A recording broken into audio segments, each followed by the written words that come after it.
বইটা কিনবেন, কিনে এই যে 2টা পাতা আছে শরীফ শরীফা, ছিঁড়বেন,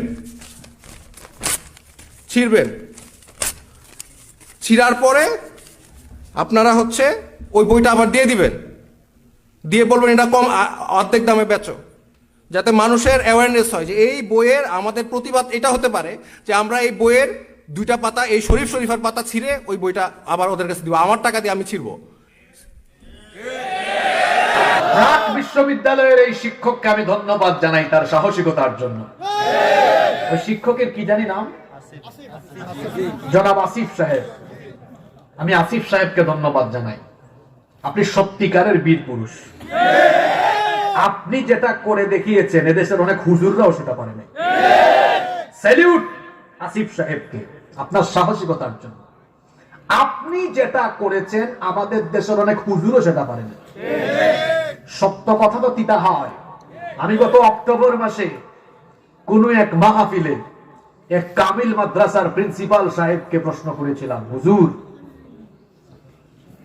পাঠ্য বইয়ে এত অসঙ্গতি, আমরা তো বড় আলেম না, ছোটখাটো বক্তা, মাঝে মাঝে মানুষকে দাওয়াত দিই, দায়ী হওয়ার চেষ্টায় আছি, আলেম হওয়ার চেষ্টায় আছি, অসঙ্গতি দেখলে মানুষকে সতর্ক করার চেষ্টা করি।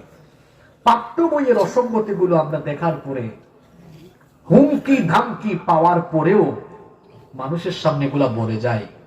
কিন্তু আপনারা তো আমাদের অভিভাবক, আপনারা যদি একটু জায়গা মতো যেতেন, আপনারা যদি সকল মাদ্রাসার প্রিন্সিপাল সাহেবরা বা বড় বড় বিশেষজ্ঞ ওলামারা মন্ত্রণালয়ে যান, বোর্ডে যান, গিয়ে বসে যে জিনিস চিল্লায়া হয় না সেটা আলোচনায় হয়। যে আমি এখানে চিল্লায় চিল্লায় আপনাদেরকে উত্তেজিত কইরা কয়েকটা স্লোগান দিলে সমাধান হবে না। তো বললাম আপনারা সমাধানের জন্য যান না কেন। অনেক শিক্ষককে বললাম, কিছু কিছু উত্তর দিয়েছেন, হ্যাঁ আমরা চেষ্টায় আছি, কিন্তু বেশিরভাগ উত্তর দিয়েছেন বলি না, কারণ চাকরি যদি না থাকে। তা বড় দুর্ভাগ্যজনক ব্যাপার। একজন আলেম যখন রাজ্জাককে ভুলে গিয়ে রিজিকের ভয়ে পাগল পারা হয়ে যায়, তখন একটা জাতি তো বিভ্রান্ত হয়ে যায়। আমার রিজিক কোন জায়গা থেকে আসবে সেটা আমার বেতন ঠিক করে দিবে না, আমার রিজিক কোন জায়গা থেকে আসবে সেটা রাজ্জাক ঠিক করে দিবে।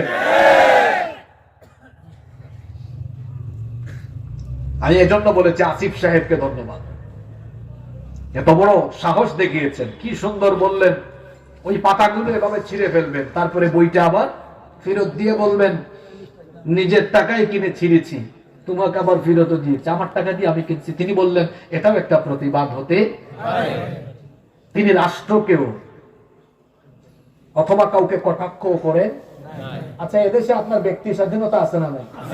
মনে করেন আমি একটা বই কিনলাম, আমার টাকায় কিনছি, ছিঁড়ে ফেললাম, এটা আমার ব্যক্তি স্বাধীনতা, আমি ছিঁড়তেই পারি, এটা আমার ভালো লাগে নাই, এটা নীরব প্রতিবাদ হতে পারে। কিন্তু ওনার চাকরি চলে গেল কেন? চাকরি চলে গেল এই কারণে, কারণ যারা চাকরি থেকে অব্যাহতি দিল এরা পোশাকে আশাকে চেহারা সুরতে দেখতে সভ্য আর ভদ্র হলেও এরা হলো ট্রান্সজেন্ডারকে সমর্থনকারী অসভ্য বদমাইশ।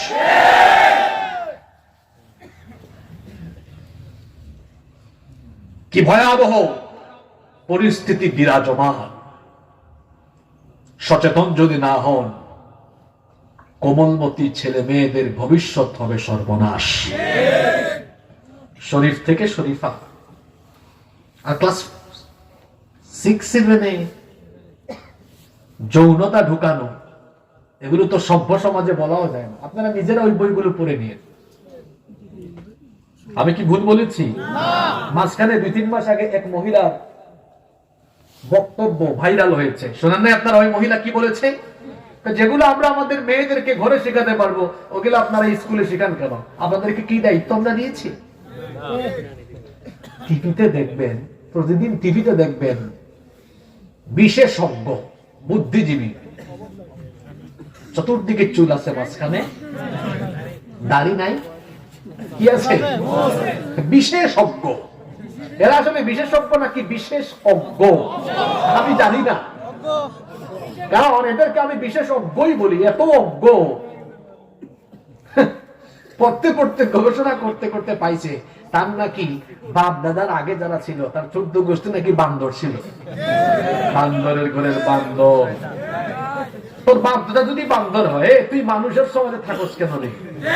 তোর উচিত মানুষের সমাজ ছেড়ে দিয়ে ওই রাঙ্গামাটি পার্বত্য চট্টগ্রামে গিয়ে বন জঙ্গল খুঁজে তোর জাতি ভাই বান্দর খুঁজে বান্দরের সাথে বসবাস করা। তোরা মানুষের সমাজ ছেড়ে দে, অথবা তোরা যদি বন জঙ্গল খুঁজে না পাস, আমরা টাকা পয়সা দিয়া খাঁচা বানাইয়া তোদেরকে আমরা চিড়িয়াখানায় বন্দি করে রাখবো বান্দরের সাথে। এমন বিশেষ অজ্ঞ টিভির সামনে বলে আমরা তো আমাদের ছেলে মেয়েদের ভবিষ্যৎ সমৃদ্ধ হোক, ভালো হোক, সেটাই চাইছি, এজন্য আমরা এই উন্নত শিক্ষা ব্যবস্থার সিস্টেম, মানে খুব সুন্দর করে বলে দেখবে। অথচ সত্য কথা হলো, যারা এই সুন্দর সুন্দর বুলিয়া উড়ায়, এদের সকলের ছেলে মেয়ে বাংলাদেশে পড়ে না, কানাডা, অস্ট্রেলিয়া, আমেরিকায় পড়াশোনা করে। পারলেন নিজের পুলা মাইয়ারে ওই দেশ থেকে ফিরায় আই না, এই উন্নত শরীফ থেকে শরীফা শিখান, এরপরে আমাদেরকে বলেন আমরাও মানব।